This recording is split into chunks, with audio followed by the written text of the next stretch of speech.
Blessing ടുഡേയിലേക്ക് എല്ലാവർക്കും ഒരിക്കൽ കൂടെ സ്വാഗതം. ഇന്നത്തെ ദിവസം ദൈവികമായ സമാധാനത്തിലൂടെ, സന്തോഷത്തിലൂടെ, ദൈവിക വെളിപ്പാടിലൂടെ, ദൈവ വഴിയിലൂടെ, ദൈവിക സാന്നിധ്യത്തിലൂടെ നമ്മൾ ഇന്ന് നടക്കുന്ന ഒരു ദിവസമാണ്. എത്ര പേര് ആമേൻ പറയും?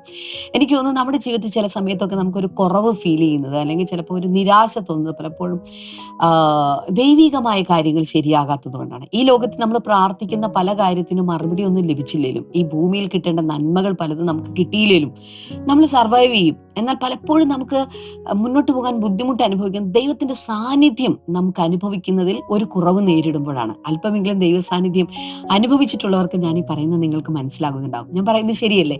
ആ ഒരു ദൈവ സാന്നിധ്യത്തിന്റെ കുറവാണ് നമ്മൾ ഈ പലപ്പോഴും എന്താ പറയുക, ഒരു സംതൃപ്തിയില്ലായ്മ കൊണ്ടുവരുന്നത്. എന്നാൽ ദൈവ സാന്നിധ്യം നമ്മളോട് കൂടെ ഉണ്ടെങ്കിൽ, ആ സാന്നിധ്യത്തിൽ നമുക്ക് വസിക്കാൻ സാധിക്കുന്നുണ്ടെങ്കിൽ, സകല കാര്യത്തിന് നമുക്കൊരു സംതൃപ്തിയുടെ മനോഭാവം ഉണ്ടാകും. അതുകൊണ്ട് ഇന്നത്തെ ദിവസം ആ സാന്നിധ്യത്തിൽ, ആ സംതൃപ്തിയുടെ മനോഭാവത്തിൽ മുന്നോട്ട് പോകാൻ കർത്താവ് നിങ്ങളെ സഹായിക്കട്ടെ എന്ന് ഞാൻ ആശംസിക്കുകയാണ്, പ്രാർത്ഥിക്കുകയാണ്. തുടർന്ന് ഇന്നത്തെ സ്പോൺസേഴ്സ്, ഇന്നൊരു കീ സ്പോൺസറാണുള്ളത്. പെരുമ്പാവൂരിൽ ജൂലി ബിനീഷ് ആണ്. Thank you sister Julie. മകന് UK ജോലി ലഭിക്കാനും താമസ സൗകര്യം ലഭിക്കാനും വേണ്ടി പ്രാർത്ഥിച്ചിരുന്നു. പ്രാർത്ഥനയുടെ ഫലമായി അത് ലഭിച്ചതിനുള്ള നന്ദി സൂചകമായിട്ടാണ് ഇത് സമർപ്പിച്ചിരിക്കുന്നത്. God bless U. കർത്താവ് അനുഗ്രഹിക്കട്ടെ.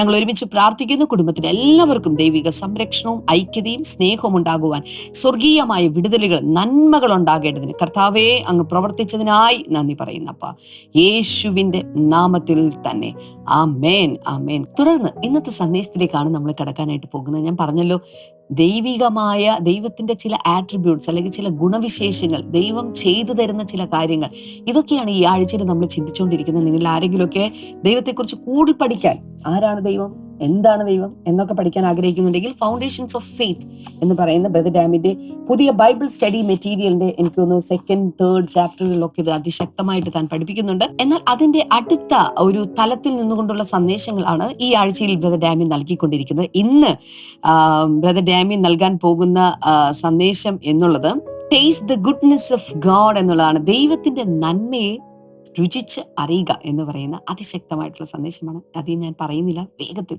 ഇന്നത്തെ സന്ദേശത്തിലേക്ക് നമുക്ക് കടക്കാം.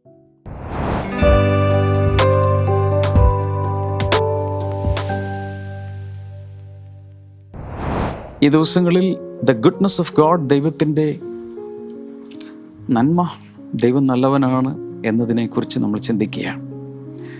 V need to get to know God more. കൂടുതൽ ദൈവത്തെ അറിയാൻ നമുക്ക് കർത്താവ് കൃപ തരട്ടെ. പലർക്കും ദൈവത്തെക്കുറിച്ച് അറിവില്ല. ഈ അറിവില്ലായ്മയാണ് പലപ്പോഴും അബദ്ധത്തിൽ ചാടിക്കുന്നത്. കഴിഞ്ഞ ദിവസം നമ്മൾ അങ്ങനെ ഒരു വാക്യം വായിച്ചു. ദൈവത്തെക്കുറിച്ച് അറിവില്ല. ദൈവം എങ്ങനെയുള്ളവൻ, അവൻ്റെ സ്വഭാവം എന്താണ്, ഇതിനെക്കുറിച്ചൊന്നും ഒത്തിരി പേർക്ക് അറിയില്ല. എന്നാൽ ദൈവവചനത്തിൽ അവൻ്റെ സ്വഭാവം, അവൻ്റെ രീതികൾ, അവൻ്റെ ഇഷ്ടാനിഷ്ടങ്ങൾ ഇതെല്ലാം എഴുതി വച്ചിട്ടുണ്ട്. അതൊക്കെ ഒന്നിരുന്ന് പഠിക്കാൻ പലർക്കും സമയമില്ല. ഭയങ്കര തിരക്ക്. പിന്നെ ജീവിതം മുഴുവൻ വഴിമുട്ടി നിൽക്കുമ്പോൾ, അയ്യം വിളിക്കുമ്പോഴൊക്കെയാണ് ചിലർ ICUയിലും വെന്റിലേറ്ററിലൊക്കെ കിടന്ന് ചിലർ ദൈവത്തെ വിളിക്കുന്നത്. അല്ലെങ്കിൽ സാമ്പത്തിക തറച്ചു വരുമ്പോൾ, വലിയ രോഗങ്ങൾ വരുമ്പോൾ, എല്ലാവരും ഇട്ടിട്ട് പോയി തനിച്ചാകുമ്പോൾ, ക്വാറന്റൈനിലിരിക്കുമ്പോഴൊക്കെയാണ് പലരും ദൈവത്തെ അന്വേഷിക്കുന്നത്. എന്നാൽ ദൈവത്തെ അന്വേഷിക്കുന്ന ബുദ്ധിമാനുണ്ടോ എന്ന് ദൈവം നോക്കിക്കൊണ്ടിരിക്കുകയാണ്. നിങ്ങൾ ആ ബുദ്ധിമാനാകട്ടെ, ബുദ്ധിമതിയാകട്ടെ. എന്തെങ്കിലും ഒരു വലിയ വിഷയം വരുമ്പോഴല്ല ദൈവത്തെ അറിയേണ്ടത്, ദൈവത്തെ സ്നേഹിക്കേണ്ടത്, ദൈവത്തോട് അടുത്ത് ചെല്ലേണ്ടത്. എല്ലായ്പ്പോഴും രണ്ടുപേർ തമ്മിൽ ഒരു ബന്ധമുണ്ടെങ്കിൽ, വല്ലകാലത്തുള്ളൊരു ബന്ധമാണ്. റെഗുലറായി ഇൻട്രാക്ട് ചെയ്യുക, കമ്മ്യൂണിക്കേറ്റ് ചെയ്യുക, അതല്ലേ നല്ലൊരു ബന്ധം എന്ന് പറയുന്നത്. അങ്ങനൊരു ബന്ധത്തിൽ ദൈവവുമായി ജീവിക്കാൻ നമ്മെ എല്ലാവരെയും ദൈവം ഈ ദിവസങ്ങളിൽ സഹായിക്കട്ടെ. കഴിഞ്ഞ ദിവസം നമ്മൾ കണ്ടു, പലപ്പോഴും ദൈവത്തെക്കുറിച്ച് വളരെ വികലമായ, തെറ്റായ ഒരു ചിത്രമാണ് നമുക്കുള്ളത്. The devil is trying to misrepresent God, അല്ലെങ്കിൽ the devil is trying to show God as a cruel personality. ഇതൊക്കെയാണ് പിശാച് ശ്രമിക്കുന്നത്. എന്നാൽ ദൈവം നല്ലവനാണെന്നുള്ളത് ദൈവവചനത്തിലുടനീളം വളരെ ശക്തമായി രേഖപ്പെടുത്തിയിരിക്കുന്നു. ദൈവത്തിൽ പാപമില്ല, കളങ്കമില്ല, തിന്മയില്ല, ഇരുളില്ല, നെഗറ്റീവായ ഒന്നും തന്നെ ദൈവത്തിലില്ല. ദൈവം സ്നേഹമാണെന്നും വെളിച്ചമാണെന്നും ദൈവത്തിൽ വിശ്വസ്തത, കരുണ, സഹതാപം, നമ്മളോടുള്ള മനസ്സലിവ്, ദയ, ഇതെല്ലാം അടങ്ങിയിരിക്കുന്നു. വളരെ വ്യക്തമായി ബൈബിളിൽ നമ്മൾ കാണുന്നുണ്ട്. ചില വചനങ്ങളിലേക്ക് നമ്മൾ പോവുകയാണ് വളരെ വേഗത്തിൽ. Mathai 5:45, Mathew 5:45. That you may be sons of your Father in heaven, for he makes his sun rise on the evil and on the good, and sends rain on the just and on the unjust. സ്വർഗസ്ഥനായ നിങ്ങളുടെ പിതാവിന് പുത്രന്മാരായി തീരേണ്ടതിന് തന്നെ അവൻ ദുഷ്ടന്മാരുടെ മേലും നല്ലവരുടെ മേലും തൻ്റെ സൂര്യനെ ഉദിപ്പിക്കുകയും നീതിമാന്മാരുടെ മേലും നീതി കെട്ടവരുടെ മേലും മഴ പെയ്യുകയും ചെയ്യുന്നുവല്ലോ. ദൈവത്തിൻ്റെ the general goodness of God, ദൈവത്തിൻ്റെ ഒരു പൊതു സ്വഭാവമാണ്. Generally speaking, God is good. ഇതിൻ്റെ അർത്ഥം God behaves fairly to all people all over the world. ഏത് ജാതിയാണെങ്കിലും മതമാണെങ്കിലും ഏത് വിഭാഗമാണെങ്കിലും ഏത് ഗോത്രമാണെങ്കിലും ഏത് നേഷണാലിറ്റി ആണെങ്കിലും ദൈവം എല്ലാവരോടും ഫെയർ ആയിട്ടേ പെരുമാറൂ, നല്ല രീതിയിലേ ദൈവം പെരുമാറൂ. ഇത് അടിസ്ഥാനപരമായ ഒരു കാര്യമാണ്. അതുകൊണ്ടാണ് യേശു ദൈവത്തെ വെളിപ്പെടുത്തുവാൻ വേണ്ടി മനുഷ്യൻ്റെ കോലം പൂണ്ട് മനുഷ്യൻ്റെ വേഷം ധരിച്ച് മനുഷ്യനായി ഈ ഭൂമിയിൽ ജീവിച്ച സമയത്ത് ദൈവത്തെ വെളിപ്പെടുത്തുകയാണ്. ദൈവത്തെ വെളിപ്പെടുത്തുമ്പോൾ അദ്ദേഹം പറയുന്നു, God makes his father, our father, God the Father makes his son rise on the evil and on the good. നല്ലവരുടെ മേലും ദുഷ്ടന്മാരുടെ മേലും ദൈവം തൻ്റെ സൂര്യനെ ഉദിപ്പിക്കുന്നു. The general goodness of God. ശരിയല്ലേ? എത്ര പാപം ചെയ്ത ഒരു വ്യക്തിയാണെങ്കിലും ഒരു ക്രിമിനൽ ആണെങ്കിലും ഒരു കള്ളനാണെങ്കിലും ദൈവത്തെ ചീത്ത വിളിച്ച് നടക്കുന്ന ഒരാളാണെങ്കിലും നിരീശ്വരവാദിയാണെങ്കിലും സൂര്യൻ അയാൾക്കും ഉദിക്കുന്നുണ്ടല്ലോ. So all kinds of people receive sunshine. So God is generally good. എല്ലാവർക്കും ദൈവം നല്ലവനാണ്. അതിനുശേഷം പറയുന്നു, and sends rain on the just and on the unjust. നീതിമാന്മാരുടെ മേലും നീതി കെട്ടവരുടെ മേലും ദൈവം മഴ പെയ്യിക്കുന്നു. ദൈവം എല്ലാവർക്കും ഒരുപോലെ മഴ അയക്കുന്നു.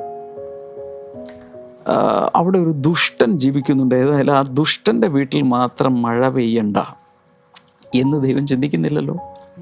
It's a general pouring out of the rain. ദൈവം എല്ലാവർക്കും മഴ കൊടുക്കുന്നു.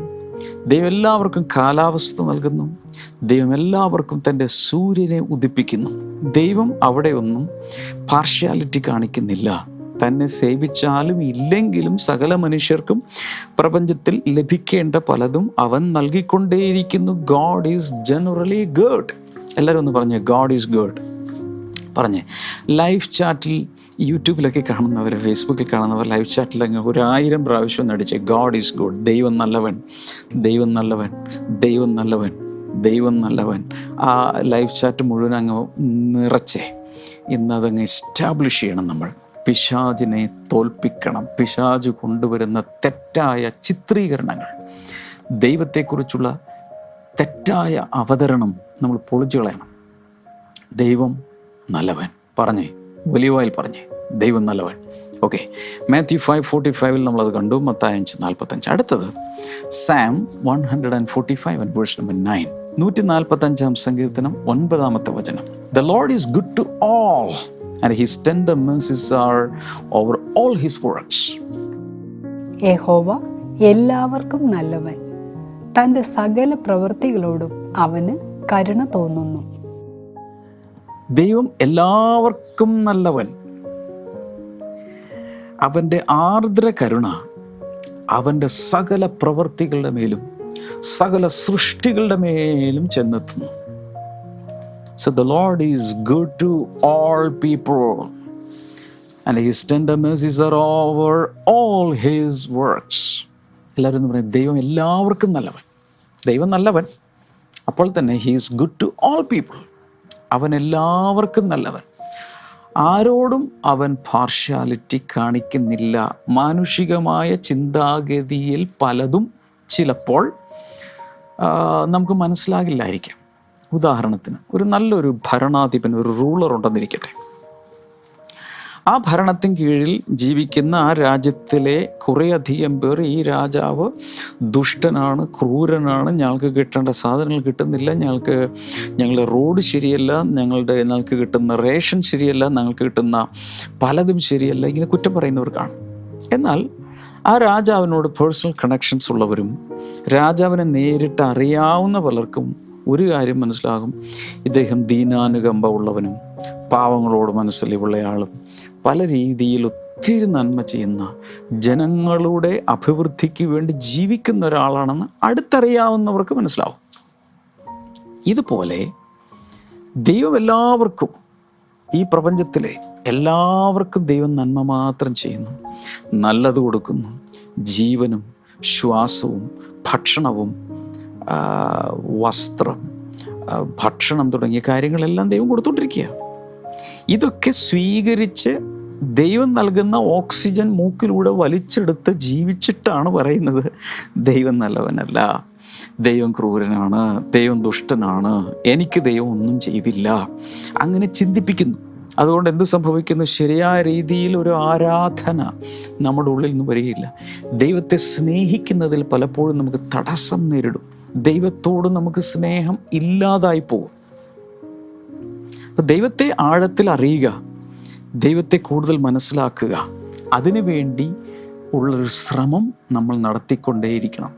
ഇനി ശ്രദ്ധിച്ചു കേൾക്കണം. ദൈവത്തെ വെളിപ്പെടുത്താനാണല്ലോ യേശു വന്നത്. പലരും യേശുവിനോട് ആ കാലത്ത് ദൈവത്തെക്കുറിച്ചുള്ള പല സംശയങ്ങളൊക്കെ ചോദിച്ചു. യേശു ദൈവം തന്നെയാണ്, മനുഷ്യനായി വന്നതാണ്, വേഷം മാറി വേഷപ്രച്ഛന്നനായി വന്നതാണ്. Jesus was in disguise. He was wearing an earthly suit. He was God himself.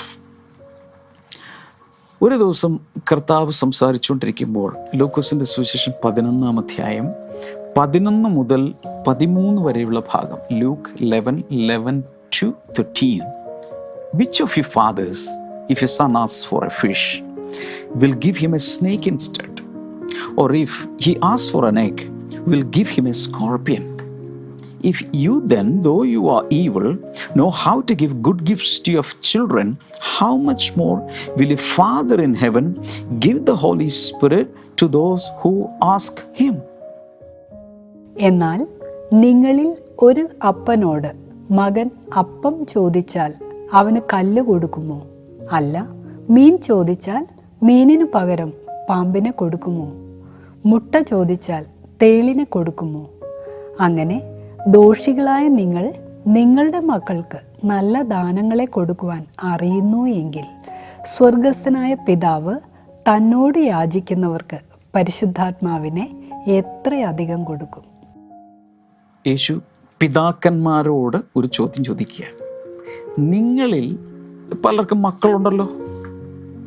നിങ്ങളിൽ ഏതെങ്കിലും ഒരു പിതാവ് മകൻ വന്ന് മീൻ ചോദിച്ചാൽ പകരം ഒരു വലിയ വിഷപ്പാമ്പിനെ കൊടുക്കുമോ? അങ്ങനെ എത്രയും ക്രൂരതയുള്ളവർ നമ്മുടെ നടുവിലുണ്ടോ? Or if he asks for an egg, മകൻ വന്നിട്ട് അപ്പനോട് മുട്ട ചോദിക്കുക, ഓംലെറ്റ് തരുമോ, ബുൾസായി തരുമോ ചോദിക്കുകയാണ്.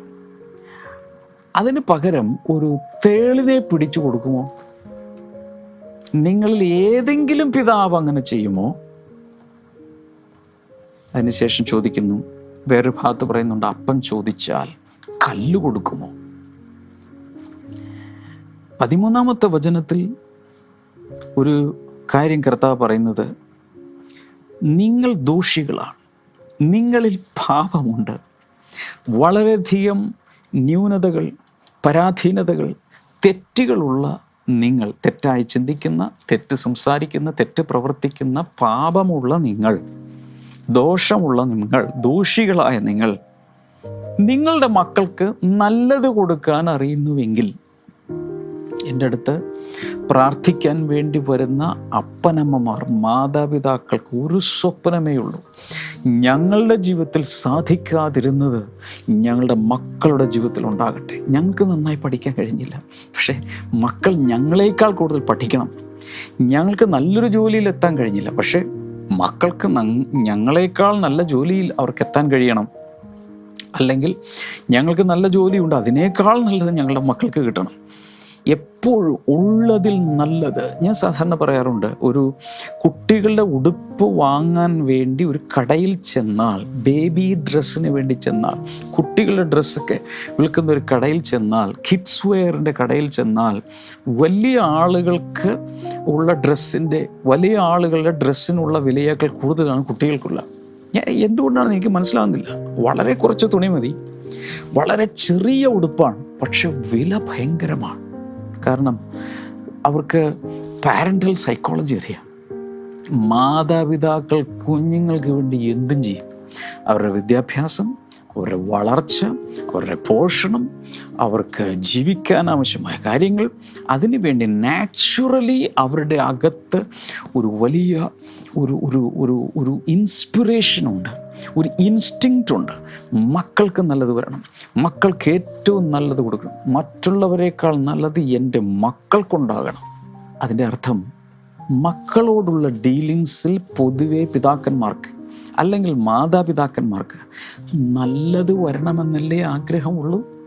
അങ്ങനെയെങ്കിൽ how much more will your Father in heaven give the Holy Spirit to those who ask him? അങ്ങനെയെങ്കിൽ തന്നോട് ചോദിക്കുന്നവർക്ക് ദൈവത്തിൻ്റെ പരിശുദ്ധാത്മാവിനെ അവൻ എത്രയധികം നൽകും. പരിശുദ്ധാത്മാവ് വലിയൊരു ഗിഫ്റ്റാണ്. അല്ലെങ്കിൽ പരിശുദ്ധാത്മാവിന് വേണ്ടി പ്രാർത്ഥിച്ചാൽ ദുരാത്മാവിനെ അല്ല പിതാവ് നൽകുന്നത്, തെറ്റായ ഒന്നിനല്ല പിതാവ് നൽകുന്നത്. അവനോട് ചോദിക്കുന്നവർക്ക് അവൻ ഏറ്റവും നല്ലത് നൽകും. എന്താണ് ഇവിടെ സംഭവിക്കുന്നത്? ദൈവത്തിൻ്റെ ഗുഡ്നസ് അവിടെ പ്രത്യേകിച്ച് പറയുന്നുണ്ട്. നിങ്ങൾ നിങ്ങളുടെ മക്കൾക്ക് ഗുഡ് ഗിഫ്റ്റ്സ്, നല്ല ദാനങ്ങൾ, നല്ല സമ്മാനങ്ങൾ കൊടുക്കുവാൻ നിങ്ങൾക്കറിയാമെങ്കിൽ അതിനേക്കാൾ നല്ലൊരു ഗിഫ്റ്റ് സ്വർഗത്തിലെ പിതാവ് നിങ്ങൾക്ക് തരില്ലേ? സോ ദൈവം നല്ലവനാണ്, നല്ല ദാനങ്ങൾ നൽകുന്നവനാണ് എന്ന് കർത്താവ് സ്ഥാപിക്കുകയാണ്. പക്ഷെ പലപ്പോഴും ദൈവത്തിൻ്റെ ഈ നന്മ മനസ്സിലാക്കുന്നതിൽ നമ്മൾ പരാജയപ്പെടാൻ കാരണം many of us we have only a shallow knowledge about God, about the goodness of God. ദൈവത്തെക്കുറിച്ച് ഒരു ആഴത്തിലുള്ള, ദൈവത്തിൻ്റെ നന്മയെക്കുറിച്ചുള്ള ആഴമേറിയ അറിവ് നമ്മളില്ലാതെ പോകുന്നു. അതുകൊണ്ട് നമ്മൾ ദൈവത്തിൻ്റെ നന്മയെ സംശയിക്കും. ഞാൻ പ്രാർത്ഥിച്ചാലും നല്ലത് വരുമോ? ഇനി നല്ലൊരു കാലം എനിക്കുണ്ടാകുമോ? ദൈവം എൻ്റെ നഷ്ടപ്പെട്ടതെല്ലാം തിരിച്ചു തരുമോ? വാഗ്ദത്തങ്ങളൊക്കെ ഉണ്ടെങ്കിലും ഇതൊക്കെ നിറവേറാൻ സാധ്യതയുണ്ടോ? ദൈവം വാസ്തവമായും വാക്ക് പാലിക്കുമോ? ഇങ്ങനെയുള്ള സംശയങ്ങൾ നമ്മുടെ അകത്ത് വരും. 34-ാം സങ്കീർത്തനത്തിലേക്കൊന്ന് പോയാലോ? Psalm 34 verse number 8. Very interesting. Oh, taste and see that the Lord is good. Blessed is the man who trusts in him. യഹോവ നല്ലവൻ എന്ന് രുചിച്ചറിയുവിൻ, അവനെ ശരണം പ്രാപിക്കുന്ന പുരുഷൻ ഭാഗ്യവാൻ. കർത്താവ് നല്ലവനെന്ന് രുചിച്ചറിയുവിൻ. O taste and see that the Lord is good. അപ്പോൾ ദൈവം നല്ലവനാണെന്ന് മനസ്സിലാക്കണമെങ്കിൽ അവനെ ടേസ്റ്റ് ചെയ്യണം, രുചിക്കണം. ടേസ്റ്റ് എന്നതിൻ്റെ ഇവിടെ ഉദ്ദേശിക്കുന്ന മീനിങ് ഞാൻ മനസ്സിലാക്കുന്നത് എക്സ്പീരിയൻസ് ഹിം, അവനെ അനുഭവിച്ചറിയുക, ടേസ്റ്റ് ചെയ്യുക, ദൈവത്തെ രുചിച്ചറിയുക.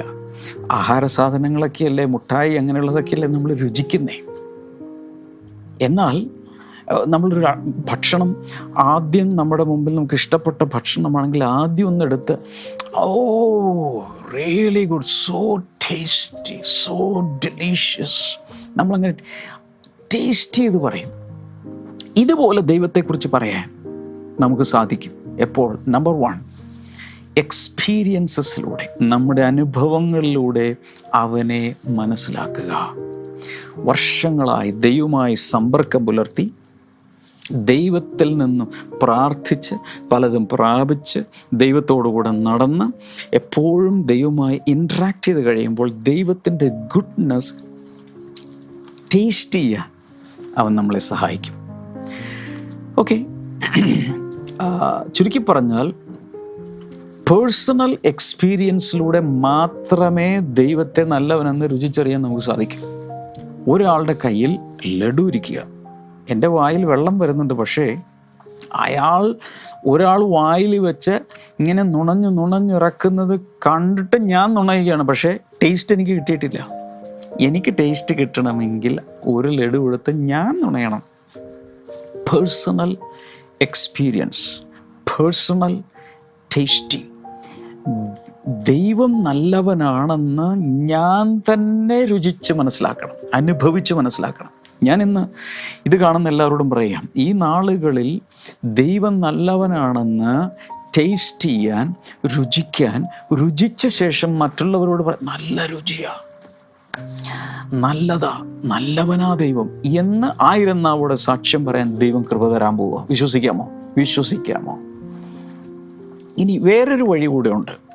അത് നമ്മൾ വായിക്കുന്നത് 1 പത്രോസ് 2-ാം അധ്യായം 1 മുതൽ 3 വരെ, ദൈവത്തെ രുചിച്ചറിയുവാനുള്ള മറ്റൊരു വഴി. 1 Peter chapter 2 verse number 1 to 3. Therefore rid yourselves of all malice and all deceit, hypocrisy, envy and slander of every kind. Like newborn babies, crave pure spiritual milk, so that by it you may grow up in your salvation, now that you have tasted that the Lord is good. ആകയാൽ സകല ദുഷ്ടതയും എല്ലാ ചതിവും വ്യാജഭാവവും അസൂയയും എല്ലാ നുണയും നീക്കിക്കളഞ്ഞ് ഇപ്പോൾ ജനിച്ച ശിശുക്കളെ പോലെ രക്ഷയ്ക്കായി വളരുവാൻ വചനമെന്ന മായമില്ലാത്ത പാൽ കുടിപ്പാൻ വാഞ്ചിപ്പിൻ. കർത്താവ് ദയാലു എന്ന് നിങ്ങൾ ആസ്വദിച്ചിട്ടുണ്ടല്ലോ. കർത്താവ് നല്ലവനെന്ന് നിങ്ങൾ രുചിച്ച് മനസ്സിലാക്കിയിട്ടുണ്ടല്ലോ. എങ്ങനെ? അതിന് മുമ്പോട്ട് വായിക്കുമ്പോൾ നമ്മൾ കാണുന്നത്, ഇപ്പോൾ ജനിച്ച ശിശുക്കളെ പോലെ, നവജാത ശിശുക്കളെ പോലെ crave pure spiritual milk. നവജാത ശിശുക്കൾക്ക് വലിയ മെനു ഇല്ല. മുതിർന്ന ആൾക്ക് ഭയങ്കര മെനുവാണ്. ഇന്നത്തെ ഐറ്റം ബ്രേക്ക്ഫാസ്റ്റ് ഇന്നത്, ഉച്ചയ്ക്ക് ലഞ്ചിന് ഇന്നത്, സ്നാക്സ് ഇന്നത്, ഡിന്നർ ഇന്നത്, ഒരു വലിയൊരു മെനു ഉണ്ട്. എന്നാൽ നവജാത ശിശുക്കളുടെ മെനുവിൽ ഒറ്റ ഐറ്റമേ ഉള്ളൂ, അമ്മിഞ്ഞ പാൽ, the breast milk of its mother. വേറൊന്നുമില്ല, പ്യൂർ മിൽക്ക്.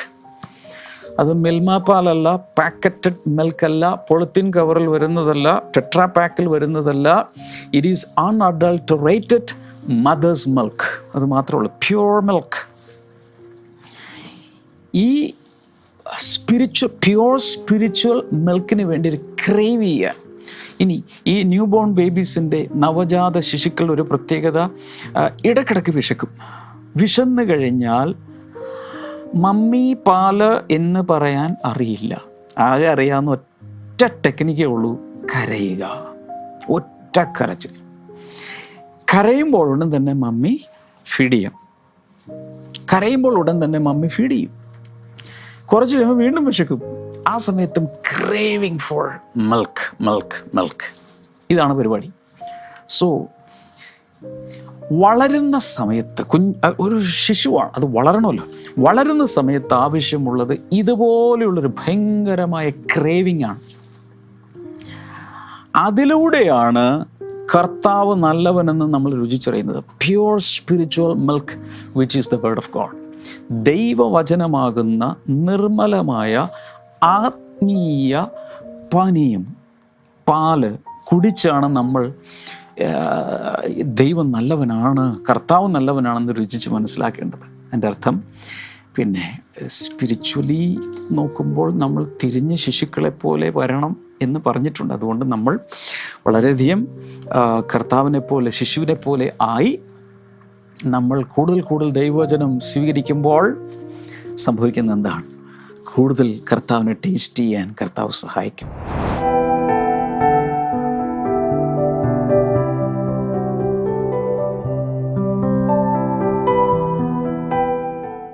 ഈ ആൻറ്റിയുടെ പേര് സുനിത മാത്യു എന്നാണ്. ആൻറ്റി ചെമ്മണ്ണാർ എന്ന സ്ഥലത്താണ് താമസിക്കുന്നത്. പക്ഷേ ഒരു 2.5 വർഷം മുൻപ് ആൻറ്റിക്ക് മക്കളുടെ ജോലി സംബന്ധമായിട്ട് വടുതല, നമ്മൾ എറണാകുളം വടുതല താമസിക്കേണ്ടി വന്നു. ഓക്കെ, അവിടെ താമസിച്ചുകൊണ്ടിരിക്കുന്ന സമയത്ത് തൻ്റെ മകൾക്ക് ഗൾഫിൽ പോകാനുള്ള അവസരം കിട്ടി. കുറച്ച് ഇവിടുന്ന് ചെമ്മണ്ണാരിൽ നിന്ന് കുറച്ച് പൈസ എല്ലാം അറേഞ്ച് ചെയ്ത് ഗൾഫിൽ പോയി. അങ്ങനെ താൻ 2.5 വർഷത്തോളം നമ്മുടെ വടുതല താമസമാക്കിയിരുന്നു. അതിനു മുന്നേ ആൻറ്റി ഒരു 6 വർഷം മുൻപ് ആൻറ്റിക്കൊരു ഹാർട്ട് പേഷ്യൻ്റ് ആയിരുന്നു, ബ്ലോക്കൊക്കെ ഉണ്ടായിരുന്നു. ആൻറ്റി അതിന് മരുന്ന് കഴിക്കാൻ തുടങ്ങി. ആ മരുന്ന് കഴിച്ച് ആൻറ്റിക്ക് അൾസർ വന്നു.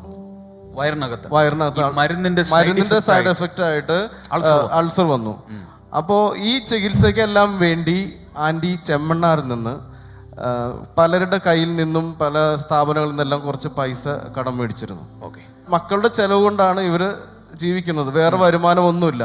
വടുതല താമസിക്കുന്ന സമയത്ത് മകൾ കൊടുത്ത ഗൾഫിൽ പോകാൻ വേണ്ടി മേടിച്ച കടത്തിലോട്ട് കൊടുക്കാനുള്ള കുറച്ച് പൈസ കൊടുത്തു. അത് കുറച്ച് കൊടുത്തു, ബാക്കി തൻ്റെ ചികിത്സയ്ക്ക് വേണ്ടി എടുത്തു. അത് പലരുടെ കയ്യിൽ നിന്ന് മേടിച്ചെല്ലാം പൈസയുമായി അത് ഏകദേശം 48,000 രൂപയായി. തൻ്റെ ചികിത്സയ്ക്ക് ഇങ്ങനെ പൈസ പോയിക്കൊണ്ടിരുന്നു. അങ്ങനെ ഇരിക്കുന്ന സമയത്ത് ഭർത്താവ് പറഞ്ഞു, നമുക്കിനി ആത്മഹത്യ ചെയ്യാൻ പാകുള്ളൂ, 48,000 രൂപ കടമുണ്ട്, അപ്പം നമുക്കിനി വേറെ വരുമാനമൊന്നും ഇല്ലാത്തതുകൊണ്ട് കൊടുക്കണം. മകളുടെ അടുത്ത് ചോദിച്ചിട്ടാണെങ്കിൽ മകൾ പറഞ്ഞു, ഇത്ര കടം എങ്ങനെ വരുത്തി വെച്ചു? തൻ്റെ ചികിത്സയ്ക്ക് വേണ്ടി ഞാൻ മുൻപ് എൻ്റെ പൈസ കൊടുക്കാൻ പൈസ അയച്ചു തന്നതല്ലേ, എൻ്റെ കയ്യിൽ ഇപ്പോൾ പൈസയൊന്നും ഇല്ല എന്ന് പറഞ്ഞു. അങ്ങനെ ഇരിക്കുന്ന സമയത്ത് ആൻറ്റി നമ്മുടെ TV പ്രോഗ്രാം കാണുന്ന ഒരു വ്യക്തിയായിരുന്നു. അപ്പൊ അതിൻ്റെ ഇടയ്ക്ക് നമ്മുടെ TV പ്രോഗ്രാം കാണാറുണ്ട്. അങ്ങനെ ഇരിക്കുന്ന സമയത്ത് 2.5 വർഷം മുൻപ് ആൻറ്റി നമ്മുടെ ബ്ലെസ്സിങ് സെന്ററിലോട്ട് കടന്നു വരാൻ ഇടയായി. ഇവിടെയാണോ വന്നത്? എറണാകുളത്ത് ബ്ലെസ്സിങ് സെന്ററിൽ വന്നു. അവിടെ സഹോദരിമാർ തന്നെ പ്രാർത്ഥിച്ചു വിട്ടയച്ചു. ആ സമയത്ത് വടുതല സോൺ നോക്കിയിരുന്ന ഒരു ബ്രദറിന്റെ നമ്പർ കൂടി കൊടുത്തായിരുന്നു. ആ ബ്രദർ നിങ്ങളെ വിളിച്ച് പ്രാർത്ഥിക്കും എന്ന് പറഞ്ഞിരുന്നു.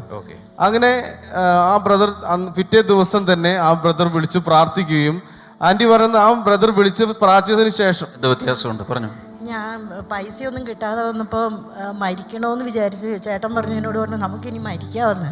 അങ്ങനെ ഞാൻ കരഞ്ഞുകൊണ്ടിരിക്കുമ്പോഴാണ് ബ്രദർ എന്നെ വിളിക്കുന്നത്. ആ സമയത്താണ് ഫോൺ കോൾ വരുന്നത്. അത് കഴിഞ്ഞിട്ട് 2 ദിവസം കഴിഞ്ഞപ്പം ആദ്യം 5,000 രൂപ ഇട്ട് തന്നു. പിന്നെ ഈ 48,000 രൂപയിൽ പല പ്രാവശ്യമായിട്ട് 47,000 രൂപ മാത്രമേ മോള് തന്നുള്ളൂ. അത് കഴിഞ്ഞ് കുറച്ച് ദിവസം ഈ പൈസ എൻ്റെ അക്കൗണ്ടിൽ കിടന്നത് കാരണം 1,000 രൂപ പലിശയായിട്ട് ആ 48,000 രൂപ കടം തീർത്തു. കൈകൾ അടിച്ചെന്ന് കർത്താവിന് നന്ദി പറയാം. ആത്മഹത്യയുടെ വക്കിൽ നിൽക്കുമ്പോൾ ഒരുപക്ഷെ 48,000 രൂപ എന്ന് കേൾക്കുമ്പോൾ അത് ഇത്ര വലിയ എമൗണ്ട് ആണോ എന്ന് ചിലർ ചിന്തിക്കുന്നുണ്ടായിരിക്കും. പക്ഷേ നമ്മൾ ഓർക്കേണ്ടത്, ആനയ്ക്ക് തടി ഭാരമാണെങ്കിൽ ഉറുമ്പിന് അരി ഭാരമാണ്. അവരവർക്ക് അവരവരുടേതായ ഭാരങ്ങളുണ്ട്. ദൈവം ഒരു അത്ഭുതം തക്ക സമയത്ത് ചെയ്തു കൊടുത്തു.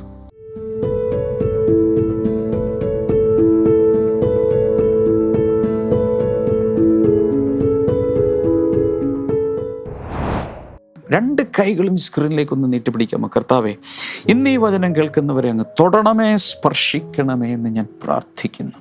വലിയ മിറക്കിൾസ് അവരുടെ ജീവിതത്തിൽ നടക്കട്ടെ. കർത്താവ് നല്ലവനെന്ന് ഈ നാളുകളിൽ ടേസ്റ്റ് ചെയ്യുവാനും അനേകരോട് പറയാനും അങ്ങ് സഹായിക്കണമേ. രോഗികളെ സൗഖ്യമാക്കുന്നതിനായി ഞാൻ അങ്ങേക്ക് നന്ദി പറയുന്നു. ക്യാൻസർ രോഗം യേശുവിൻ്റെ നാമത്തിൽ സൗഖ്യമാകട്ടെ. ദുരാത്മാക്കൾ യേശുവിൻ്റെ നാമത്തിൽ വിട്ടുപോകട്ടെ. ഉറക്കമില്ലായ്മ മാറിപ്പോകട്ടെ. കാൽമുട്ടിൽ ചിലർക്കൊരു സൗഖ്യം വരുന്നുണ്ട്. യേശുവിൻ്റെ നാമത്തിൽ അത് സംഭവിക്കുക. അതുപോലെ തന്നെ നട്ടലിൽ സൗഖ്യങ്ങൾ നടക്കുന്നു. രോഗങ്ങൾ എന്താണെങ്കിലും ഇപ്പോൾ സൗഖ്യമാകട്ടെ യേശുവിൻ്റെ നാമത്തിൽ. ആമേൻ. നിങ്ങൾക്കൊരു പ്രാർത്ഥന വിഷയമുണ്ടെങ്കിൽ ഇപ്പോൾ തന്നെ പ്രെയർ ലൈൻ നമ്പറിൽ വിളിക്കുക. മോർണിംഗ് ഗ്ലോറി എപ്പിസോഡുകൾ ഇഷ്ടപ്പെടുന്നുണ്ടെങ്കിൽ നിങ്ങൾക്കും നിങ്ങളുടെ വെഡ്ഡിങ് ആനിവേഴ്സറി, നിങ്ങളുടെ ബർത്ത്ഡേ, നിങ്ങളുടെ വീട്ടിൽ ആരുടെയെങ്കിലും ബർത്ത്ഡേ, ഇനി ആരുടെയും ബർത്ത്ഡേ ഒന്നും വേണ്ട, ഇതെല്ലായിടത്തും എത്തിക്കാൻ ബ്ലെസ്സിങ് ടുഡേ ചാനലിനെ സപ്പോർട്ട് ചെയ്യുക. ബ്ലെസ്സിങ് ടുഡേ ഈ മോർണിംഗ് ഗ്ലോറിയെ മറ്റ് പ്രോഗ്രാമുകളെ സപ്പോർട്ട് ചെയ്യുക. നമുക്ക് നാളെ മോർണിംഗ് ഗ്ലോറിയിൽ വീണ്ടും കാണാം. God bless you all. By.